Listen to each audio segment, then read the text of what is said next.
تم میں سے جو لوگ فتح کے بعد خرچ کریں اور جہاد کریں گے وہ کبھی ان لوگوں کے برابر نہیں ہو سکتے جنہوں نے فتح سے پہلے خرچ کیا اور جہاد کیا. یہ جو ہے ظاہر کہ فتح مکہ کا ذکر کیا جا رہا ہے کہ فتح کے بعد تو پھر جب فوج در فوج جو ہے وہ لوگ دین میں داخل ہو رہے تھے سورہ نصر کے مطابق, اس وقت تو خرچ کرنا اور اسلام کو سپورٹ کرنا, ظاہر آپ کو پتہ ہے کہ ایک چیز جو ہے وہ ہونے ہی والی ہے. ایک مسجد جو ہے جب وہ بالکل اس کی صرف لے آؤٹ ہوتا ہے نا, اب اس کی پلاننگ بھی نہیں ہوئی ہوتی, اس وقت اس کے لیے پیسے دینا بڑا مشکل کام ہوتا ہے. جب وہ آپ کی آنکھوں کے سامنے کھڑی ہو جاتی ہے نا تب آپ کو ہوتا ہے کہ ہاں ہاں بن گئی ہے, تو اب آپ اس کے لیے پیسے دے رہے ہوتے ہیں. یہی فتح مکہ کا حال تھا. اس سے پہلے لوگ انتظار میں تھے کہ دیکھتے ہیں کتنا چلتا ہے یہ دین, ختم ہی ہو جائے گا, یہ خود ہی اپنے آپ ہی ختم ہو جائے گا. لیکن جب وہ دین پھیل گیا اور دنیا پہ چھا گیا تو انہوں نے کہا ہاں ہاں اب تو ہمارا بھی حصہ ہے اس میں. تو فتح سے پہلے خرچ کرنا اور جہاد کرنا ویسے نہیں ہو سکتے کہ جیسے کہ فتح کے بعد ہے.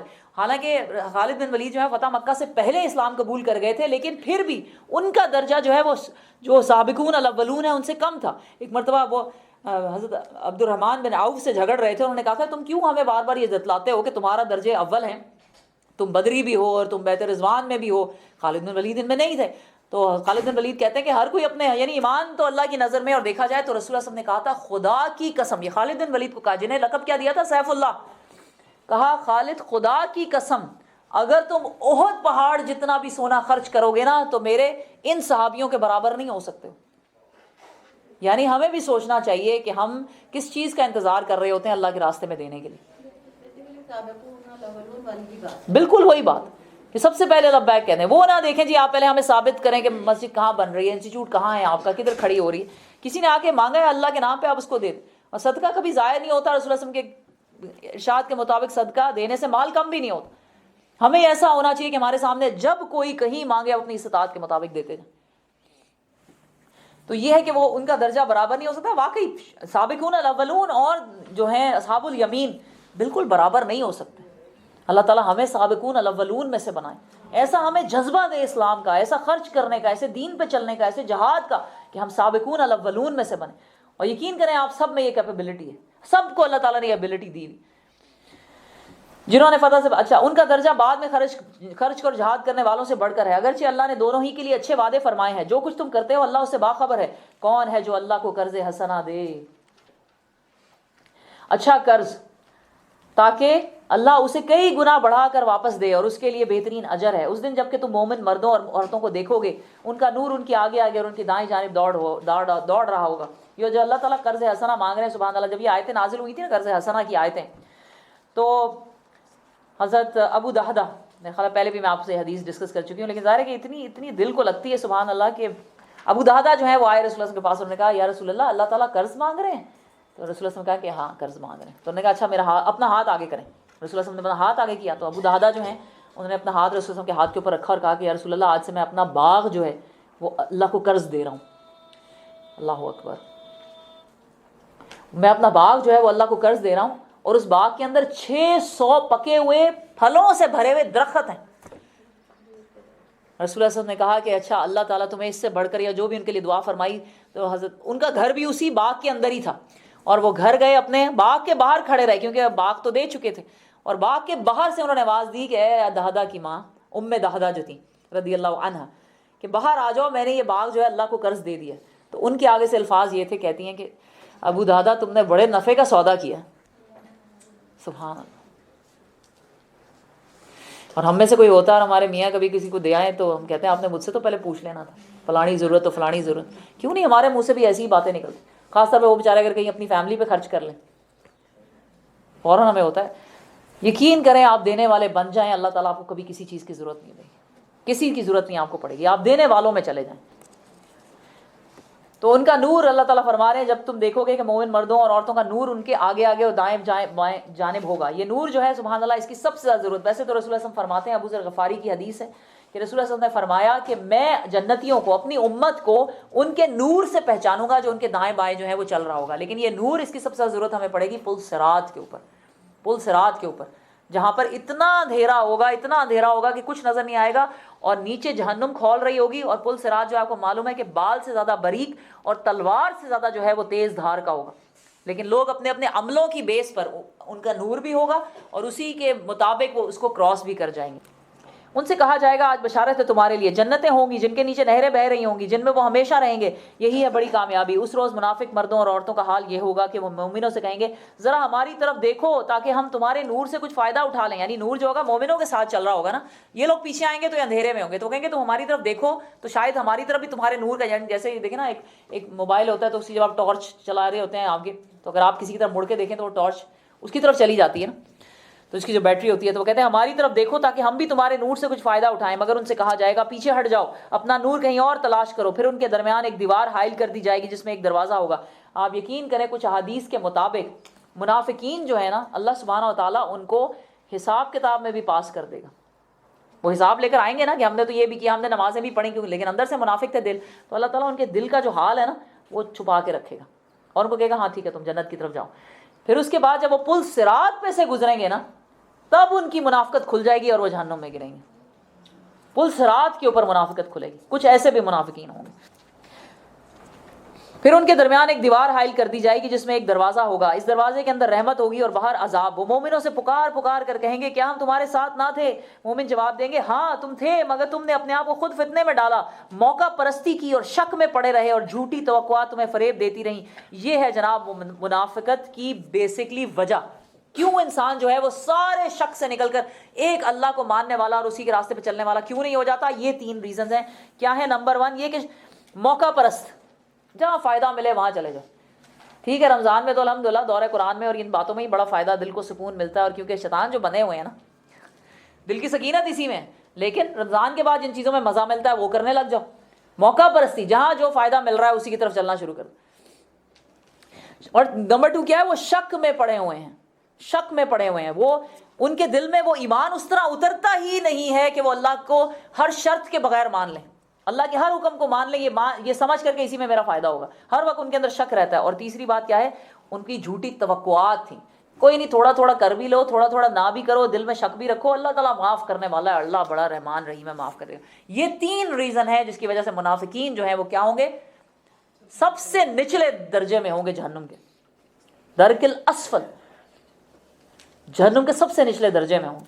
انسان کو نا یقین کرے کہ انسان کو نا اگر چھوڑنا ہے نا کوئی چیز تو کھلے طریقے سے چھوڑ دینی چاہیے، منافقوں کی طرح زندگی نہیں گزارنی چاہیے۔ لہٰذا آج نہ تم سے کوئی فدیہ قبول کیا جائے گا اور نہ ان لوگوں سے جنہوں نے کھلم کھلا کفر کیا ہے، تمہارا ٹھکانہ جہنم ہے، وہی تمہاری خبرگیری کرنے والی اور بدترین انجام ہے۔ کیا ایمان لانے والوں کے لیے ابھی وہ وقت نہیں آیا ہے کہ ان کے دل اللہ کے ذکر سے پگھل جائیں اور اس کے نازل کردہ حق کے آگے جھک جائیں اور وہ ان لوگوں کی طرح نہ ہو جائیں جنہیں پہلے کتاب دی گئی تھی؟ سبحان اللہ۔ الم یأن للذین آمنوا ان تخشع قلوبهم لذکر اللہ وما نزل من الحق۔ جب ہم پہ اللہ سبحانہ تعالیٰ کی آیتیں آتی ہیں اور کوئی حکم آتا ہے تو ہمارا دل کتنا کو جھک جاتا ہے اور ہم کتنے کو اس پہ ریڈی ہو جاتے ہیں اس پہ عمل کرنے کے لیے۔ اور اگر نہیں ہوتے، ہمارے دل پہ اثر نہیں ہوتا، تو جان لیں کہ ہمارا دل کیا ہو گیا؟ سخت ہو گیا۔ اللہ سبحانہ تعالیٰ آگے فرما رہے ہیں کیا؟ وَلَا يَكُونُوا كَالَّذِينَ أُوتُوا الْكِتَابَ مِن قَبْلُ فَطَالَ عَلَيْهِمُ الْأَمَدُ فَقَسَتْ قُلُوبُهُمْ وَكَثِيرٌ مِّنْهُمْ فَاسِقُونَ۔ ان کے دل سخت ہو چکے ہیں، سن سن سن سن کے امیجن کریں، this is the worst and the most pathetic state we could be in, کہ قرآن کی باتیں سن سن سن کے ہم پر کوئی اثر نہ ہو اور ہمارے دل جو ہے وہ سخت ہو گئے۔ ہاں ہاں پڑھتے جاؤ جی، پڑھتے جاؤ، سنتے جاؤ سنتے جاؤ۔ کتنی دفعہ اللہ سنائیں گے آپ کو، ایونچولی جو ہے وہ آپ کے دل سخت ہوں گے اور اس پہ ٹھپا لگ جائے گا اور پھر اللہ سنوانا بھی بند کر دیں گے، پھر آپ کو نا یہ چیزیں بری لگنے لگ جائیں گی۔ سبحان اللہ۔ تو دلوں کی سختی جو ہے وہ فقست قلوبہم، رسول اللہ صلی اللہ علیہ وسلم کی احادیث مختلف سے ہمیں پتہ چلتا ہے اور علماء کرام کے بیان کے مطابق تقریباً کوئی 8 چیزیں ہیں جس سے دلوں کی سختی جو ہے وہ کم کی جا سکتی ہے۔ ایک تو نمبر 1 کیا ہے؟ موت کا ذکر کرنا۔ موت کو بہت زیادہ کثرت سے یاد کرنے سے، رسول اللہ صلی اللہ علیہ وسلم نے فرمایا کہ موت کو کثرت سے یاد کرو، بلکہ رسول اللہ صلی اللہ علیہ وسلم کی حدیث ہے اس میں وہ فرماتے ہیں کہ لذتوں کو ختم کر دینے والی موت کو کثرت سے یاد کرو۔ اس سے پہلے جو نمبر 1 تھی وہ میں مس کر گئی ہوں، نمبر 2 پہ یہ موت کی کثرت سے ذکر کرنا، وہ ہے اللہ کی معرفت، اللہ کے اسماء و صفات سے اللہ کو جاننا جو ہے وہ دلوں کی سختی کو کم کرتا ہے۔ نمبر 3 قرآن کی تلاوت۔ نمبر 4 اپنے سابقہ گناہوں کو یاد کر کے رونا، ان پہ معافی مانگنا۔ نمبر 5 دنیا کی حقیقت کو اپنے سامنے رکھنا کہ اصل میں دنیا کی حقیقت کیا ہے۔ نمبر 6 ہے غور و فکر کرنا کائنات میں، باہر نکلنا اور دیکھنا کہ سبحان اللہ، اللہ تعالیٰ نے یہ دنیا جو ہے کس لیے بنائی اور کس طرح بنائی ہے۔ نمبر 7 ہے نیک اور صالح صحبت میں رہنا۔ اور نمبر 8 ہے سیرت کا بار بار مطالعہ کرنا۔ یہ ہے دلوں کو نرم کرنے کے ریسپی۔